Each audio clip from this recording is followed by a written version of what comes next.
विदर्भात 6 जुलैपर्यंत सार्वत्रिक पावसाची शक्यता. काही ठिकाणी मुसळधार. 10 जुलैपर्यंत हलक्या सरी कायम.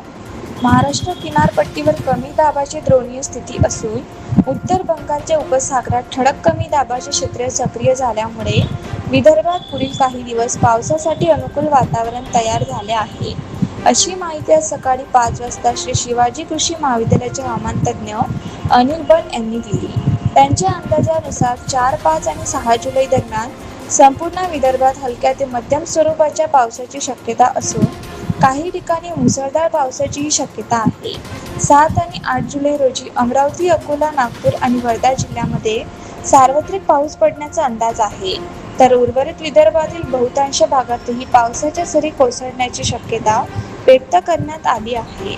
6 जुलैनंतर पावसाचे प्रमाण काहीसे कमी होण्याची शक्यता असली तरी 10 जुलैपर्यंत विदर्भात अधूनमधून पावसाच्या सरी कायम राहतील, असे हवामान तज्ज्ञ अनिल बन यांनी स्पष्ट केले.